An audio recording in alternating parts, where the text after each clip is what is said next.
So that's how week one has gone. And it's all classic Trump. This has always been the strategy, to overwhelm the media and critics with far-right noise, lots of it.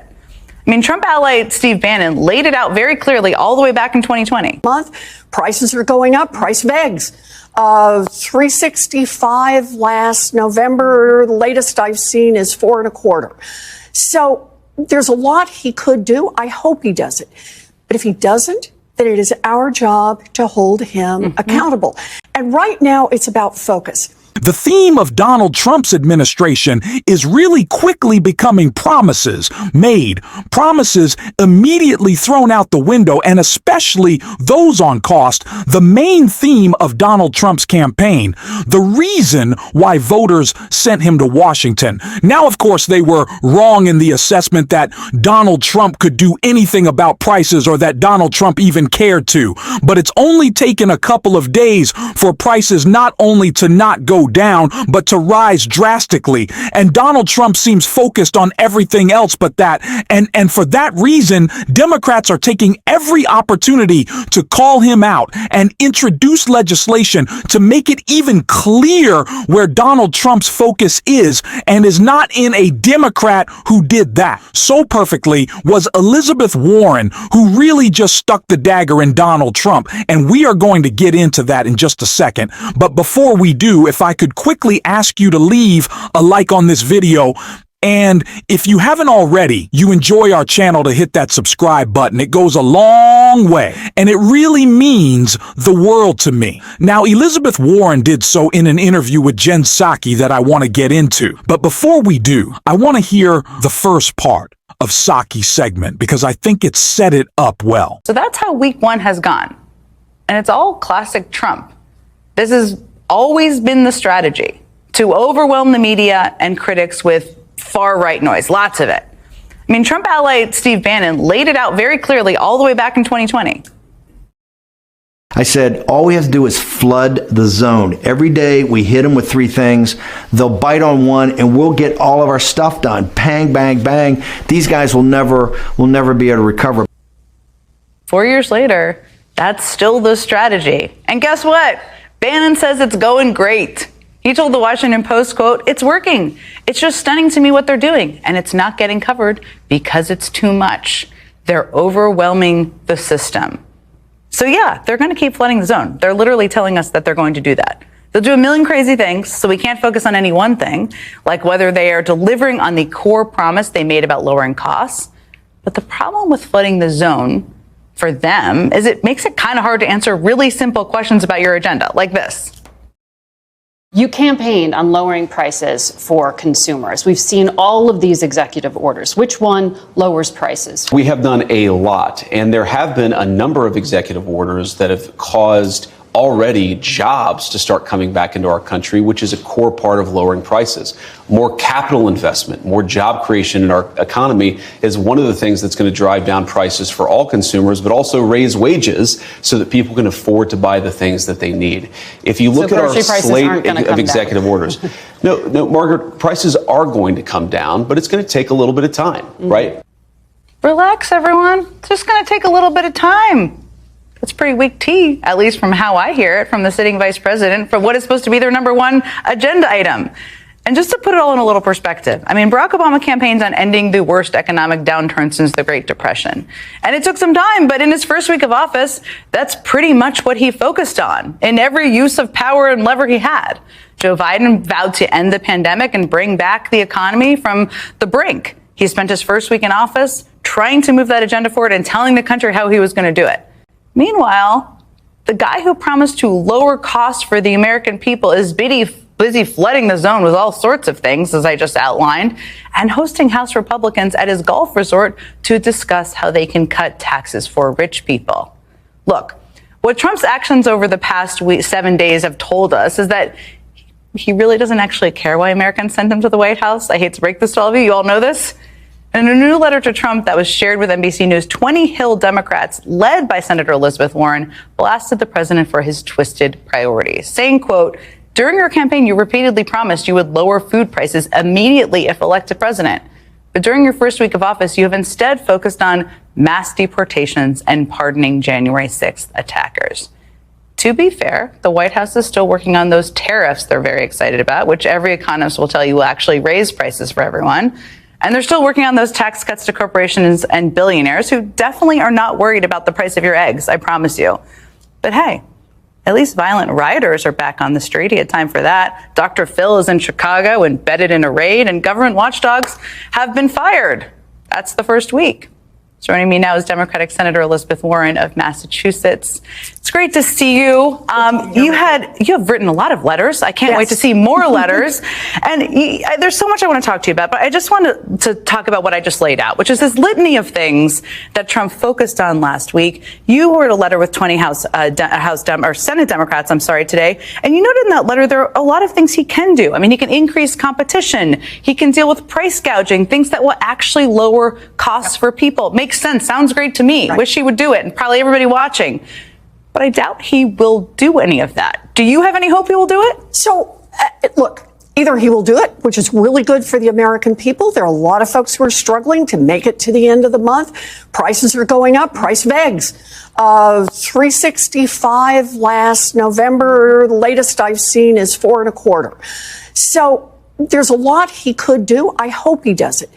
But if he doesn't, then it is our job to hold him accountable. And right now, it's about focus.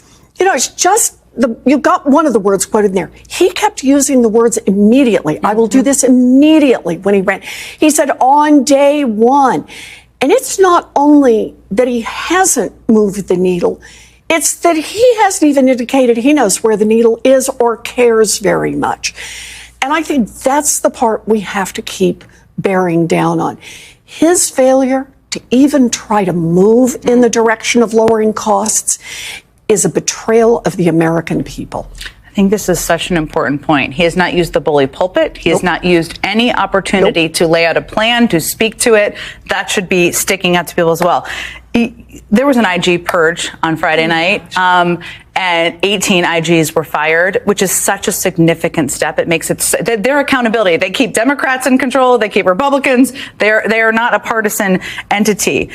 You posted that Donald Trump is, quote, dismantling checks on his power and paving the way for widespread corruption. I took that to mean he's going to put his people in place and they're not going to hold to account government like they should. But what did you mean by that? So it's exactly that. Look, the IGs, can I say this, are really kind of the most boring people on earth. And I mean that in a good way. We love nerds here. I do. Boring totally into nerd. Because the whole point is they just make sure you follow the rules. They make sure that when you negotiate a government contract to give away $1 billion, say, of taxpayer money, that you didn't give it to the guy you went to junior high with or one of your big campaign donors. They make sure that everybody in government just kind of stays on the straight and narrow and follows through on the laws that Congress passed and a president somewhere signed into law. You send those guys home, and now you've got these giant agencies with a lot of power. They just do what they want to do. And that signals to me, not just his revenge tour that he's on, it signals to me the direction he wants to go. And that is lawlessness throughout the government. Do whatever Donald Trump wants and whatever Donald Trump's donors want and whatever Donald Trump's friends who are whispering in his ear want. And to hell with what the laws say. We got to put a stop to this one. I talked about this before. Donald Trump was even inaugurated that it wasn't enough just for Democrats to call him out as the opposition party. We need to be offering our own alternatives, showing voters that, like we said all along, we had a real plan to combat these rising prices. We had a real plan to make your life easier. We had a real plan to build 3 million housing units. We had a real plan to address the issues that matter. And Donald Trump does not. He is just spending his time not using his power for you, but abusing his power for himself and, of course, his rich buddies. And it's not just that. Like I said, Donald Trump isn't bringing prices down. The executive actions that he has taken are going to make them rise drastically. We already see egg prices spiking, but as fear of Donald Trump's mass deportation plan sweeps across California, there are reports of how unable farmers are to complete the normal cycle of work because there's no one there. All these people who were screaming about immigrants taking their jobs don't really seem to want to do the jobs that need to be done to keep our economy going, and Donald Trump doesn't care about that. He just wants to fearmonger and play golf. And of course, make sure there's extra bucks in Elon's pocket, which is another thing Elizabeth Warren was calling out, and a clip I want to check out right here. Here is this man, richest man in the world, who has multiple companies. So he's got Tesla, the electric car maker, he's got X, he's got Neuralink, he's got SpaceX, and a handful of other companies. Those companies are directly involved with the United States government. Millions and millions of dollars worth of government contracts, millions of touch points where there are rules that will affect those companies, like a $7,500 rebate for electric cars, investigations that are currently ongoing into the practices of each of those companies and, in some cases, into Mr. Musk himself. And here he is whispering into the ear of Donald Trump. So what is he whispering? Is he whispering, here are ways to help the American people? Or is he thinking through ways to make those companies richer, to back off the regulators, or to end any investigations into his work? This is conflicts of interest at a level that we have never before seen in this country. And it is critically important, first of all, that we call it out, and second, that we start to push back and say no.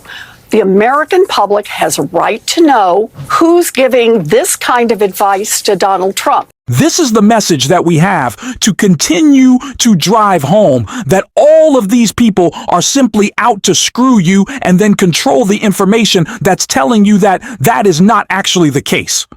We've said it again and again. There is a reason why Donald Trump was not only just surrounded by billionaire CEOs at his inauguration, but CEOs of the biggest information platforms, Google, which has just bent the knee and decided that it wants to start calling the Gulf of Mexico the Gulf of America, because we're just doing whatever Trump wants at this point, I guess. But TikTok, which is completely in Donald Trump's pocket, Elon Musk's control of Twitter helped him win the election in ways that maybe we don't even understand yet.